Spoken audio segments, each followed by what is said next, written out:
On the docket for today is Homestead emergency backup power supply, in particular with generators. This is the grass-fed Homestead. Behind me here is our new 12 kilowatt dual fuel backup generator.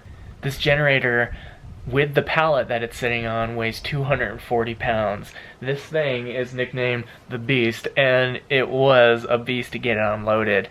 Before we get into all the details of the generator and our backup power supply situation here on the Homestead, I want to tell you the story of how we got this thing unloaded here into our lean-to off our barn.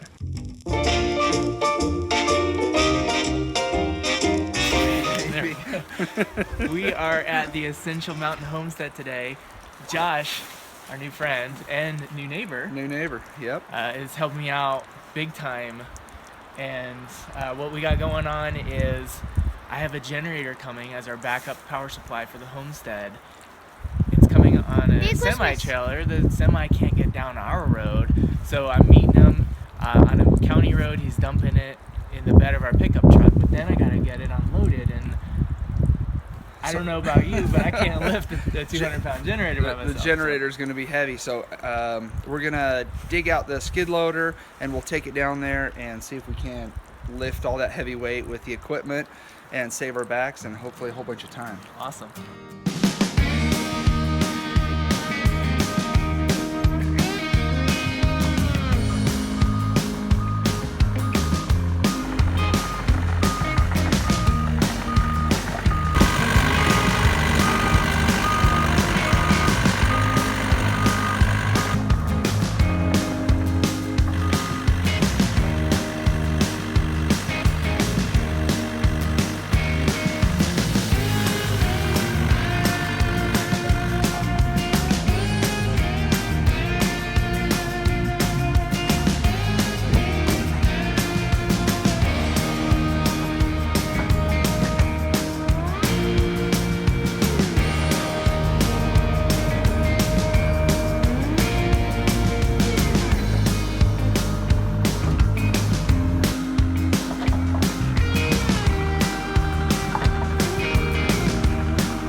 So we got the skid loader out, and that's what we're going to use to pull the generator out of the pickup truck, but now we just need to get the trailer out so we can haul the skid loader to our homestead.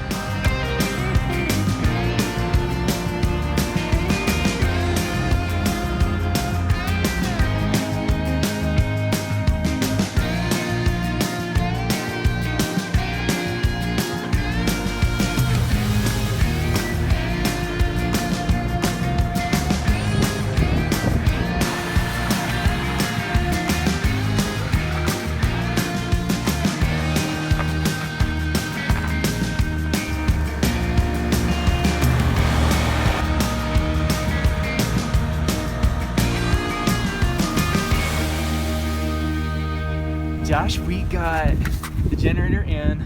Yes. Some additional snow plowing you did for us too while you're there. Make some room so you can get in. Right. Yep. So it was a lot more than I thought to get all that done. Yeah. But mission accomplished, man. Thank you so much for your help. Hey, call anytime. That's the best part about having neighbors and being able to, help each other out. I'm sure down the road I'm gonna need some help, and I will call you and say, Dan, come rescue me. Absolutely. So the more brownie points that I can earn, the better. Absolutely. Essential Mountain Homestead, that's the name of Josh's channel, and they have a lot of videos on building houses. I'm a general contractor, and so we've got a lot of stuff. It's kind of a hodgepodge. It's us being out living a rural lifestyle, and there's a lot of construction stuff, log cabin build, but we're kind of just sharing the journey. So go over and check that out. It's Essential Mountain Homesteading. And you're going to be seeing a lot more of Josh on the grass-fed homestead since he's our new neighbor, and we're going to be working on projects together this summer, so stay tuned for that. Awesome. Having a backup power supply for the homestead is really a critical element in order to keep things going when the power is out. In our case in particular here, where we're in a northern climate, we're in North Idaho, where we tend to get some cold weather during the winter, and our primary heat source for our house is electric. We have electric cadet wall heaters, which is probably the worst kind of heating element you can have for your home that, as far as efficiency goes, terribly inefficient, but it's what our house had when we got here. What it means is when the power goes out, we don't have heat. I would love to have a rocket mass heater in our house. That would be some fantastic backup heating technology. Actually, it could be a primary heating technology. However, we're a long ways off from being able to build one of those things, and finding a place for it in our house is a whole other question as well. For now, we have the generators, which are going to be able to power our heaters when the power fails. Another big concern for us when the power goes out is our freezers. We have all of our meat harvests in our freezers, and I cannot describe to you how horrible it would be if we were to lose all of that because the power failed. When we are experiencing below freezing weather, it's not a big deal because we can just open up the freezers or put the stuff in coolers and set it outside, and the stuff will stay frozen. But what about during the summer, or even on days like today where we're above freezing, we would start getting thawing.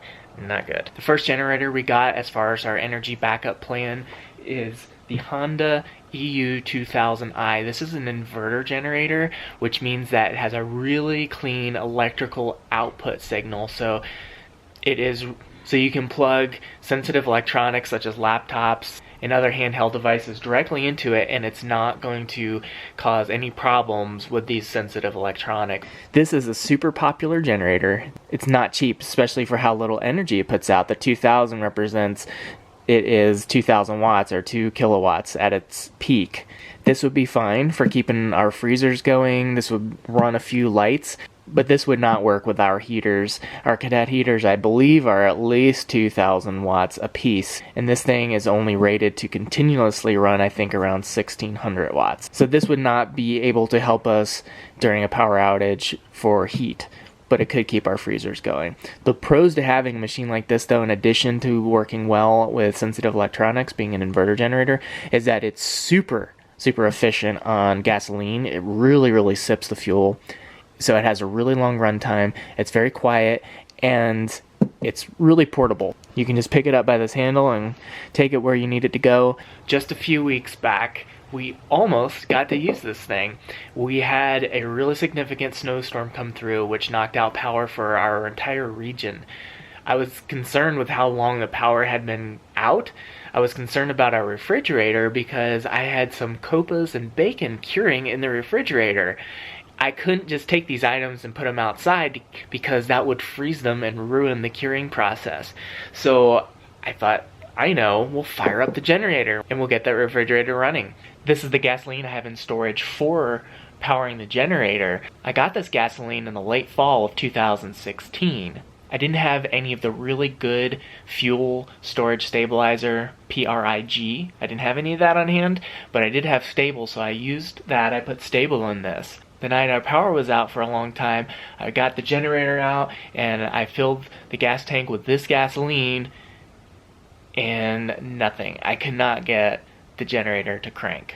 My thought on it is that the gasoline just didn't store well using the stable. It should have. The stable's supposed to keep the gasoline fresh for 2 years, and we've definitely not exceeded the 2-year mark, but that's really my only guess as to why this thing isn't starting. So I have since got the PRIG, so my plan is to actually add this to the generator, to the fuel that's already in the generator, and see if that will get it to start. The PRIG is supposed to actually restore gasoline that has gone bad.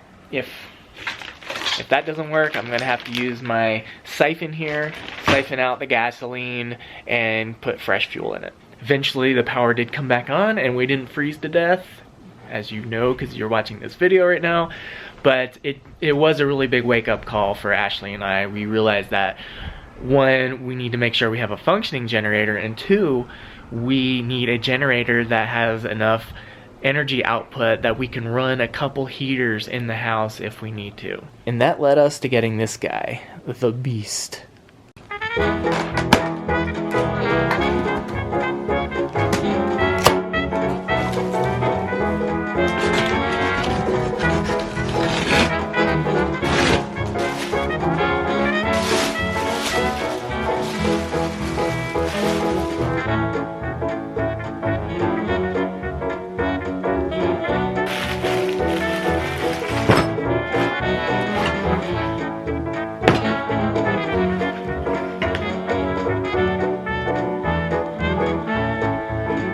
I got the handles attached and then realized that some of the other parts I need to get the wheels on were not included. Looks like I'll be having to go to the hardware store to get some bolts to finish the assembly on this, which kind of stinks because I wanted to finish assembling it, wheel it out, and then get it cranked up, but we'll just have to wait on that for another time. But in the meantime, I'll just show you this thing. It is a 12,000 watt generator, or 12 kilowatts.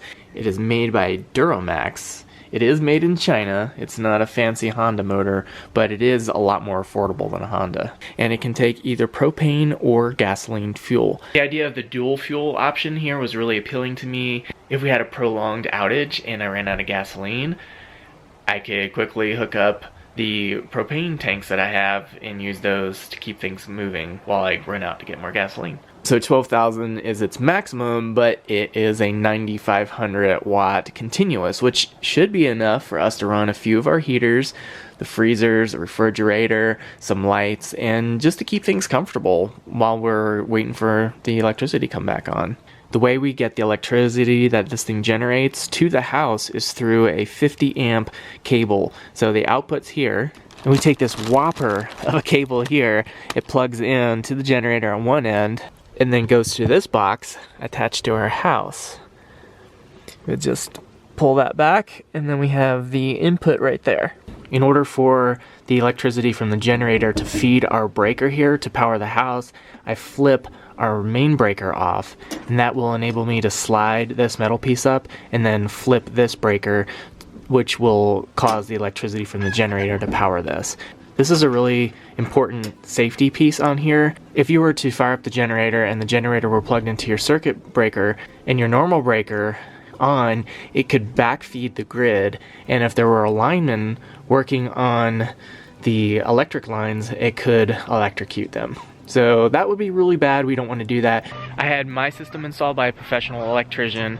Unless you really know what you're doing with this, I highly recommend you also get an electrician if you're looking at doing this at your place. It took them just over an hour to install this, and it cost us, I think, around 250 bucks, something like that. Well worth it to have it done right. Hi, guys. That's it? Yeah. You just want to say hi? Just wanted to let you guys know that I'm doing good, too. Oh, that's good. Well, buddy, the plan was to get this generator all assembled, fueled up, and get it started. And then also with our red generator on there to get the fuel and that reconditioned and that thing started. But it is time for evening chores, and I think we're out of time for the day. Yeah. So, because we also have to break the generators in, which means that we're gonna run the generator at 15-minute intervals at different power cycles. So all that, I think, we'll save for another video. Does that sound good? Yes.